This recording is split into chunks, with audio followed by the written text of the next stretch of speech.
Bismillahirrahmanirrahim. Assalamualaikum warahmatullahi wabarakatuh dan salam sejahtera. Alhamdulillah, syukur kehadrat Allah SWT kerana dengan limpah kurnia dan izinnya dapat kita bersama-sama bersua dalam gelanggang forum bertemakan falsafah dan isu semasa yang bertajuk implikasi falsafah pendidikan kebangsaan dalam pembangunan modal insan pada hari ini.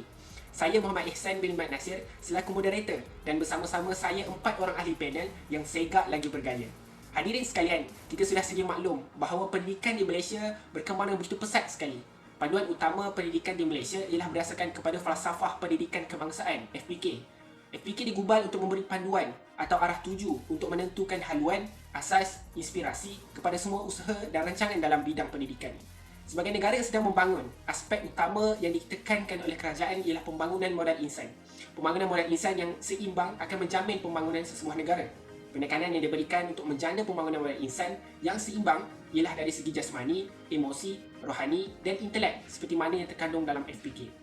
Baiklah hadirin, tanpa membuang masa saya ingin bertanyakan soalan kepada pencadang kita yang pertama, iaitu saudara Muhammad Amirul bin Abdul Rahman. Apakah yang dimaksudkan dengan falsafah pendidikan kebangsaan? Terima kasih saudara moderator. Falsafah pendidikan kebangsaan FPK yang dulunya dikenali sebagai Falsafah Pendidikan Negara FPN telah digubal secara keseluruhannya dengan rapi dan teliti oleh pakar-pakar pendidikan. Pengubalan ini telah mengambil kira pelbagai jenis aspek yang berkaitan dengan keperluan individu, masyarakat dan negara berdasarkan kepada pertimbangan atas laporan dan akta pendidikan, rukun negara dan ciri-ciri ideologi serta kebudayaan masyarakat Malaysia. Maka falsafah pendidikan kebangsaan telah digubal dan diumumkan secara rasminya pada tahun 1988. Falsafah ini akan dapat menentukan haluan, asas dan sumber inspirasi kepada semua usaha dan segala rancangan dalam bidang pendidikan. Terima kasih kepada saudara Amirul atas penjelasan sebentar tadi. Seterusnya, soalan kedua saya ditujukan kepada panel pencadang kedua kita, iaitu saudara Syahrul Fahmi bin Padlan. Baiklah, bolehkah saudara jelaskan pula konsep modal insan? Terima kasih saudara moderator. Baiklah, modal terbahagi kepada dua bahagian, iaitu modal fizikal dan modal insan. Modal insan ditaktifkan sebagai ciri-ciri yang dimiliki oleh manusia yang menyebabkan mereka lebih produktif. Pembangunan modal insan pula merupakan suatu proses bertujuan untuk melahirkan jiwa yang bertakwa. Ketiadaan jiwa yang bertakwa akan mengakibatkan fungsi akal dan fizikal menjadi lumpuh. Di samping itu, pembangunan modal insan juga adalah pembangunan yang penuh dengan keinsanannya. Ia harus dilengkapi dengan pembangunan jiwa, hati dan naluri bagi melahirkan insan yang ada sifat keinsanannya. Terima kasih saudara Fahmi atas penjelasan yang cukup jelas sebentar tadi. Pendidikan memainkan peranan yang penting dalam membangunkan modal insan yang mempunyai jati diri yang kukuh, berketerampilan, kepribadian yang mulia, berpengetahuan dan berkemahiran tinggi bagi mengisi keperluan negara maju untuk abad ke-21. Jadi soalan saya kepada panel pembangkang pula, iaitu saudara Muhammad Asrul Izam bin Omar, bolehkah saudara terangkan secara ringkas mengenai kepentingan pembangunan modal insan dalam pendidikan? Terima kasih kepada saudara moderator. Tidak dapat dinafikan lagi bahawa pendidikan sememangnya memainkan peranan yang penting dalam pembangunan modal insan. Kementerian Pendidikan Malaysia diberikan tugas yang berat sebagai pemimpin yang dapat menghasilkan generasi muda yang berpotensi, mempunyai pelbagai kemahiran serta dapat bentuk ciri-ciri kepribadian dan perspektif hidup yang membolehkan mereka berjaya dalam kehidupan dan mampu memajukan lagi negara di mata dunia selari dengan hasrat dan falsafah pendidikan negara. Pendidikan juga adalah aktiviti memahami potensi yang terdapat pada seseorang dan seterusnya melakukan sesuatu untuk kesempurnaan insannya. Setiap potensi individu boleh berkembang ke tahap yang cemerlang jika diberi peluang secukupnya.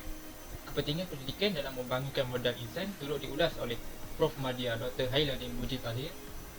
Menurut beliau, pembentukan modal insan dapat dicapai melalui aspek pendidikan dan tarbiyah.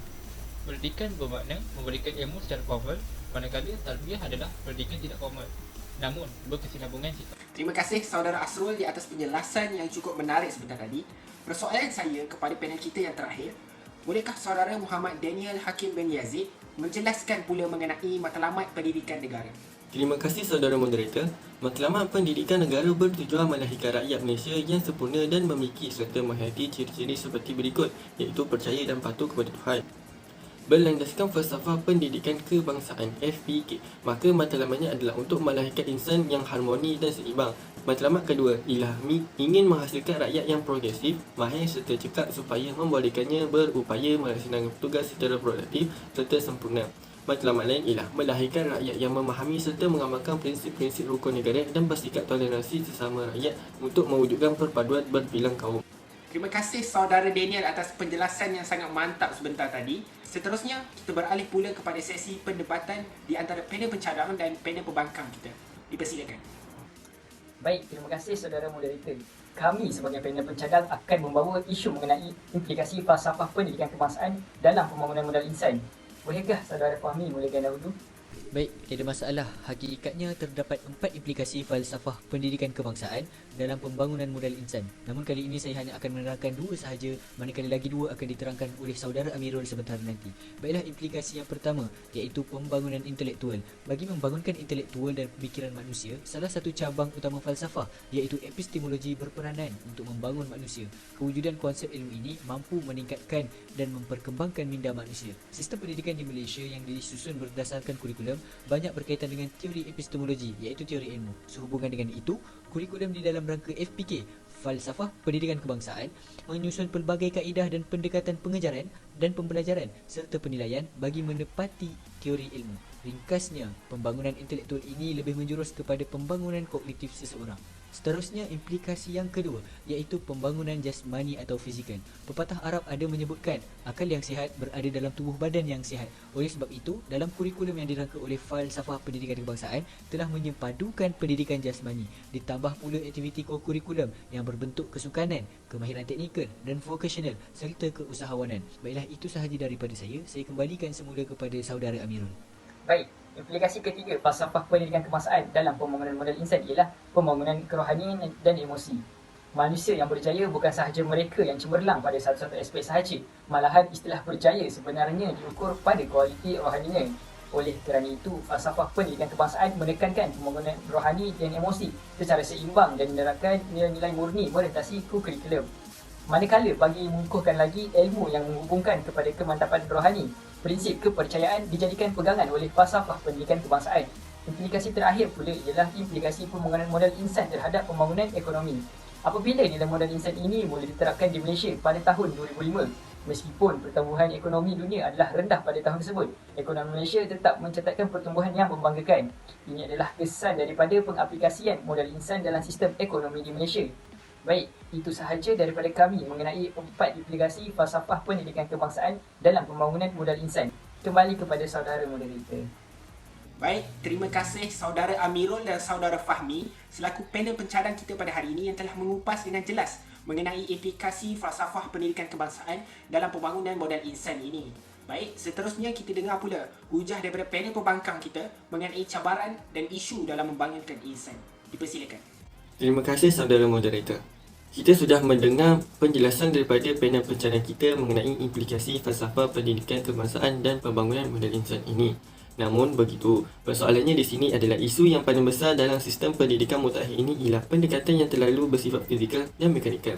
Dalam kegahiran yang rakus ini, matlamat pendidikan untuk membangunkan insan yang bermoral, berakhlak, beradab dan berhikmah semakin tertinggi.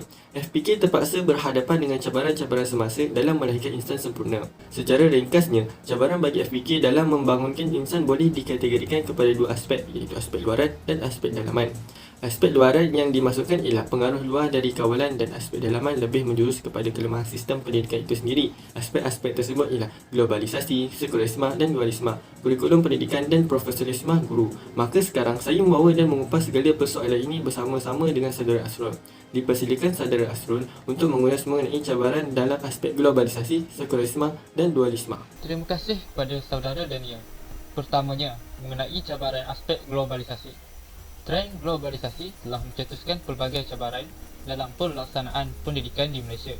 Kehidupan global yang menyebabkan kebanjiran maklumat, akses yang mudah kepada dunia hiburan, layanan mudah bahan-bahan porno melalui sumber internet dan kehidupan alam cyber yang menjadi trend masyarakat menjadikan gejala negatif yang dominan di luar batasan moral masyarakat setempat sukar dipintas dan ditapis. Kesan daripada globalisasi ini, dunia semakin jauh dengan nilai-nilai kemanusiaan. Aspek yang kedua pula ialah mengenai sekularisme dan dualisme. Maksud sekularisme ialah memisahkan agama dan daripada kehidupan.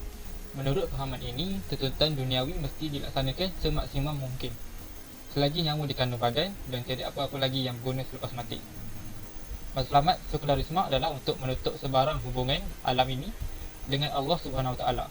Kewujudan konsep dualisme telah memisahkan antara pengajaran agama dan disiplin akal yang lain. Berbeza dengan konsep pendidikan bersepadu yang mengimbangi antara pembinaan akal, jasad, kerohanian dan akhlak. Sekularisme dan dualisme ini banyak meninggalkan kesan dalam sistem pendidikan kini. Itu sahaja daripada saya. Kembali kepada saudara Daniel untuk menyambung hujah kita selaku panel pembangkang pada hari ini. Baik, seterusnya mengenai cabaran dan isu dalam membangunkan insan daripada aspek kurikulum pendidikan. Cabaran bagi FPK masa kini yang berkaitan dengan kurikulum ialah merealisasikan konsep sepadu dalam semua aspek kurikulum pendidikan. Isu yang masih belum diselesaikan ialah penilaian kurikulum pendidikan yang masih mengutamakan peperiksaan akademik yang cemerlang. Sememangnya, penilaian itu penting dalam pendidikan untuk melihat tahap pencapaian dan perubahan seseorang pembangunan insan dalam falsafah pendidikan kebangsaan. Namun, kurikulum pendidikan kini hanya menumpukan kepada ketinggian intelek semata-mata bagi mengukur kejayaan dan kecemerlangan seseorang. Dengan itu, matlamat untuk membangunkan insan akan terbantu sekiranya terdapat pelajar yang tidak melepasi tahap yang dikatakan berjaya tetapi mempunyai sasiah yang baik. Aspek seterusnya adalah mengenai keprofesional guru. Asal FPK melahirkan insan sempurna tidak akan kesampaian sekiranya orang yang bertanggungjawab secara formal dalam menyampaikan ilmu ini tidak berkesan. Kebersakangan pendidikan bergantung kepada kesedaran para guru terhadap tanggungjawab sebagai pendidik. Baik, ini sahaja hujah kami selaku panel pembangkang. Kembali kepada saudara moderator. Terima kasih kepada kedua-dua panel pembangkang yang telah memberikan hujah mereka dengan cukup mantap. Baiklah, selesai pula sesi kedua kita. Kini kita beralih kepada sesi kita yang terakhir, iaitu sesi soal jawab. Baiklah, dipersilakan kepada para peserta untuk bertanyakan soalan kepada ahli panel kita pada hari ini. Baiklah, saya ada dua soalan. Soalan pertama saya tujukan kepada saudara Daniel. Sebentar tadi saudara ada menyebut mengenai matlamat FPK iaitu untuk melahirkan insan yang harmonis dan seimbang dari pelbagai aspek. Boleh saudara penjelaskan lagi mengenai perkara ini? Soalan kedua saya juga tujukan kepada panel pembangkang iaitu saudara Asrul. Baik, soalan saya sebentar tadi saudara ada menyebutkan bahawa sekularisme dan dualisme ini banyak meninggalkan kesan dalam sistem pendidikan kini. Boleh saudara penjelaskan perkara ini dengan lebih lanjut? Itu sahaja soalan daripada saya. Terima kasih. Baik, mengenai matlamat FPK iaitu melahirkan insan yang harmonis dan seimbang dari berbagai aspek iaitu jasmani, intelek dan sosial supaya menjadi warga negara Malaysia yang baik dan berguna. Dengan kata lain, matlamat falsafah pendidikan kebangsaan bertujuan melahirkan rakyat Malaysia yang sempurna serta menghayati ciri-ciri seperti percaya kepada Tuhan, berakhlak mulia, bertanggungjawab kepada diri, masyarakat, agama dan negara, memiliki sasiah yang seimbang dan sepadu, memupuk perpaduan di kalangan rakyat berbilang kaum. Baik, itu sahaja daripada saya. Baik, seterusnya saya akan menjawab soalan mengenai kesan sekularisme dan dualisme dalam pendidikan sistem kini. Baiklah, seperti yang kita semua sedia maklum, akibat daripada penjajahan Inggeris, sistem pendidikan yang dibawa oleh Inggeris sedikit sebanyak tetap menjadi amalan. Antaranya ialah pengasingan sekolah agama dan bukan agama. Penggunaan bahasa Inggeris yang terlalu giat dalam pengejaran dengan mengenepikan tulisan Jawi dan bahasa Arab. Penghantaran pelajar ke barat dibantu dengan meriah berbanding penghantaran pelajar ke Timur Tengah dan perniagaan sektor pendidikan. Mungkin inilah yang menjadikan FPK kurang berkesan. Sekian, balik kepada saudara moderator. Baik, terima kasih kepada saudara Daniel dan Asrul atas jawapan yang cukup baik sebentar tadi. Dipersilakan peserta lain untuk bertanyakan soalan terakhir kepada para panel kita. Terima kasih kerana memberi peluang kepada saya untuk bertanyakan soalan yang terakhir. Namun, saya mempunyai dua soalan untuk ditanyakan. Boleh saudara moderator? Soalan pertama saya ialah berkaitan dengan elemen-elemen falsafah pendidikan kebangsaan. Bolehkah saudara Fahmi terangkan mengenai elemen-elemen ini secara ringkas? Dan soalan kedua saya tujukan kepada saudara Amirul. Sebentar tadi, saudara ada menyebut berkaitan dengan implikasi pembangunan modal insan terhadap pembangunan ekonomi. Bolehkah saudara terangkannya dengan lebih lanjut secara ringkas? Baiklah, izinkan saya menjawab terlebih dahulu mengenai elemen-elemen FPK iaitu falsafah pendidikan kebangsaan. Dengan berpandukan kepada pernyataan FPK, adalah difahamkan bahawa pendidikan di Malaysia merupakan suatu usaha berterusan ke arah memperkembangkan lagi potensi individu secara menyeluruh dan bersepadu untuk mewujudkan insan yang seimbang dan harmonis. Dari segi diri berdasarkan kepercayaan dan kepatuhan kepada Tuhan. Usaha ini adalah bagi melahirkan rakyat Malaysia yang berilmu pengetahuan berketerampilan, berakhlak mulia, bertanggungjawab dan berkeupayaan mencapai kesejahteraan diri serta memberi sumbangan terhadap keharmonian dan kemakmuran keluarga, masyarakat dan negara. Di sini kita sudah jelas bahawa terdapat 11 elemen-elemen FPK. Namun saya hanya akan terangkan beberapa sahaja memandangkan kita sudah kesuntukan masa. Pertama, pendidikan suatu usaha yang berterusan. Pendidikan ialah proses pengerolehan ilmu pengetahuan dan kemahiran serta penyerapan nilai murni supaya menjadi insan yang berilmu pengetahuan, bertenaga mahir serta berakhlak mulia. Proses pendidikan ini merupakan proses secara berterusan sepanjang hayat. Pendidikan sepanjang hayat membolehkan kita menghadapi dan menangani pelbagai pembangunan yang pesat, khasnya perkembangan ekonomi dalam teknologi maklumat dan komunikasi. Kedua, perkembangan potensi secara menyeluruh dan bersepadu. Perkembangan potensi individu tidak lengkap dan sempurna jika dilakukan secara berasingan. Ia harus diperkembangkan secara menyeluruh dan bersepadu. Maka, untuk membentuk insan yang berilmu pengetahuan, bertenaga mahir serta berakhlak mulia dengan sempurna, aktiviti kurikulum harus juga diberi penekanan. Di samping kurikulum akademik yang dilaksanakan dalam bilik darjah. Sekian itu sahaja daripada saya, kerana jika ingin mengulas kesemuanya, ia akan mengambil masa yang sangat panjang. Baiklah, saya akan sambung dengan persoalan terakhir untuk hari ini, iaitu berkaitan dengan implikasi pembangunan modal insan terhadap pembangunan ekonomi. Rakyat Malaysia perlu bersyukur kerana pentadbiran kerajaan kita berwawasan jauh. Kita dapat melihat bagaimana selepas kemelesetan ekonomi pada pertengahan 1980-an, kerajaan mempelbagaikan asas ekonomi daripada pergantungan kepada sektor pertanian kepada usaha meneroka sektor industri. Hasilnya, kita berjaya mengalami pertumbuhan ekonomi tinggi seterusnya membolehkan taraf hidup rakyat meningkat. Namun, rakyat tidak boleh leka kerana akan ketinggalan semula dalam ekonomi kerana negara luar yang telah lama mempraktikan modal insan telah berjaya mengatasi kita dari segi pertumbuhan ekonomi. Apabila nilai modal insan ini diterapkan di Malaysia, maka pada tahun 2005 meskipun pertumbuhan dunia adalah rendah pada tahun tersebut, namun ekonomi Malaysia tetap mencatat pertumbuhan yang membanggakan. Ini adalah kesan daripada pengaplikasian modal insan dalam sistem ekonomi di Malaysia. Baiklah, kita sudah mendengar soalan dan juga jawapan yang cukup mantap daripada para peserta dan para ahli panel kita pada hari ini. Masa sangat mencemburui kita. Dengan itu, berakhirlah forum kita pada hari ini. Sebelum itu, izinkan saya merumuskan topik perbincangan kita pada hari ini berdasarkan kesemua hujah yang sangat mantap daripada ahli-ahli panel kita pada hari ini. Secara keseluruhannya, kerangka dan konsep falsafah pendidikan kebangsaan sudah cukup unik dan lengkap bagi membangunkan insan. Usaha-usaha untuk melahirkan insan kamil seharusnya bukan sekadar satu konsep dan falsafah, malah harus diteliti dengan sebaik mungkin. Penyemakan dan penilaian terhadap kurikulum harus dipantau dengan kerap agar dapat menangkis sebarang permasalahan yang wujud dengan segera. Namun, kadang-kadang kemelut masyarakat agak sukar dipahami kerana terdapat pelbagai idea dan pandangan yang bercanggahan antara satu sama lain. Apa yang pasti, kesan-kesan sekularisasi dan liberalisasi masih menghantui sistem negara sama ada pada ekonomi, politik, sosial dan juga dalam pendidikan itu sendiri. Justru, yang masih menjadi isu dan cabaran dalam sistem pendidikan kita ialah bagaimana untuk mengislamisasikan pendidikan agar matlamat sebenar FPK akan tercapai dengan jayanya. Sekian, wabillahi taufiq wal hidayah. Wassalamualaikum warahmatullahi wabarakatuh. Jumpa lagi.